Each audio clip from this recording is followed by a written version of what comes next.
10월 27일 연중 제30주일 마르코가 전한 거룩한 복음입니다. 그 무렵 예수님께서 제자들과 많은 군중과 더불어 예리코를 떠나실 때에 티메오의 아들 바르티메오라는 눈먼 거지가 길가에 앉아 있다가 나자렛 사람 예수님이라는 소리를 듣고 다윗의 자손 예수님, 저에게 자비를 베풀어 주십시오 하고 외치기 시작하였다. 그래서 많은 이가 그에게 잠자코 있으라고 꾸짖었지만 그는 더욱 큰 소리로 다윗의 자손이시여 저에게 자비를 베풀어 주십시오 하고 외쳤다. 예수님께서 걸음을 멈추시고 그를 불러오느라 하셨다. 사람들이 그를 부르며 용기를 내어 일어나게 예수님께서 당신을 부르시네 하고 말하였다. 그는 겉옷을 벗어 던지고 벌떡 일어나 예수님께 갔다. 예수님께서 내가 너에게 무엇을 해주기를 바라느냐 하고 물으시자 그 눈먼이가 스승님, 제가 다시 볼 수 있게 해주십시오 하였다. 예수님께서 그에게 가그라, 내 믿음이 너를 구원하였다 하고 이르시니 그가 다시 보게 되었다. 그리고 그는 예수님을 따라 길을 나섰다. 사랑하는 형제 자매 여러분, 오늘은 연중 제30주일입니다. 오늘 복음에 쓰는 소경 치유 이야기를 전합니다. 그 소경은 거지였다고 합니다. 눈이 보이지 않았기에 살아갈 방도는 구걸뿐이었을 것입니다. 사는 게 얼마나 힘들었을까요? 모든 괴로움은 눈만 성하게 되면 없어질 듯 하였습니다. 눈이 먼 사람은 기가 밝습니다. 소경은 많은 병자를 고쳐주셨던 예수님이 지나간다는 소문을 듣고 저에게 자비를 베풀어 주십시오 하고 외쳤습니다. 성한 사람들이 예수님과 이야기하는데 방해가 되니 조용히 하라고 꾸짖자 오히려 더 크게 외쳤습니다. 인간답게 살고 싶은 마음에서 솟아나오는 절규를 누가 막을 수 있을까요? 소경의 절규를 들으신 예수님께서는 걸음을 멈추시고 그를 부르십니다. 많은 사람에게 둘러싸여 바쁘게 길을 가시던 하느님의 아들이 거지인 소경의 외침에 걸음을 멈추고 그를 만나십니다. 내가 아무리 부족해도 간절히 자비를 청한다면 나를 위해 걸음을 멈추시고 나를 부르시는 분, 예수님께서 우리에게 어떤 분이신지 드러나는 감동적인 장면입니다. 당신 앞에 선 소경에게 예수님께서 물으십니다. 내가 너에게 무엇을 해주기를 바라느냐? 눈먼 사람에게 무엇이 필요한지 몰라서 물으셨을까요? 아닙니다. 예수님께서는 눈먼이가 눈뜨기 전에 자신의 참모습을 깨닫도록 물음을 던지셨습니다.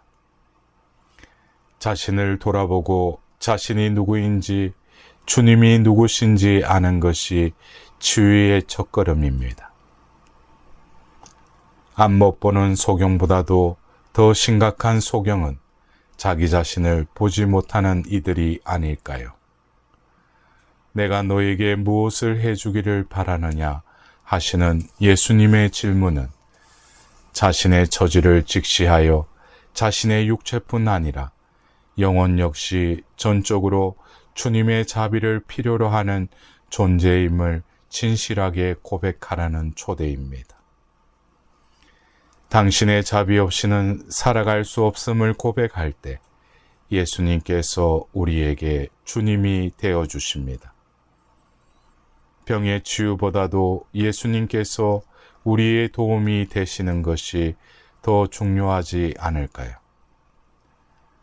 성 아우스티노는 눈먼이가 절박하게 아랜다. 스승님, 제가 다시 볼 수 있게 해주십시오. 삶에서 안 보인다면 내 인생에 어둠이 가득하다면 우리도 장님이다. 이때 눈을 뜨려는 갈망은 맹인뿐 아니라 사람답게 살려는 모든 인간의 갈망이다. 사람다운 삶을 향한 이 갈망이 바로 우리가 하나님께서 만드신 본래의 제 모습을 찾게 하는 원동력이라고 말씀하십니다. 장님의 비극은 빛을 볼 수 없기에 계속 넘어져 길을 못 가는 점입니다. 빛을 보아야만 넘어지지 않고 길을 갑니다. 오늘 일독서에서는 앞을 못 보는 소경처럼 어둠 가득한 상황이던 유배지에서 넘어지지 않도록 고든 길을 걷게 하리라 라는 약속을 전합니다. 약속하신 빛이 무엇일까요? 예수님께서 당신이 세상의 빛이라고 하신 그 선언, 이어서 나를 따라오는 사람들은 어둠 속을 헤매지 않고 생명의 빛을 보게 될 것이다 라고 하신 말씀을 기억해 봅시다.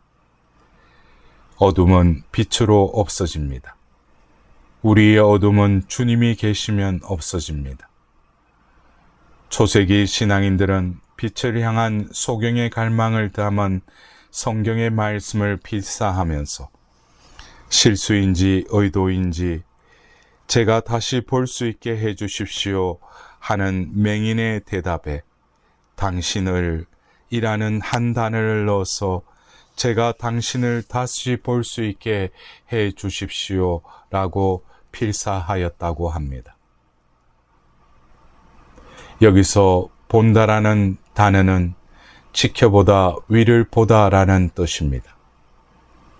단순히 세상을 보는 것만 아니라 위에 계신 하나님을 바라본다는 원의가 담긴 표현입니다.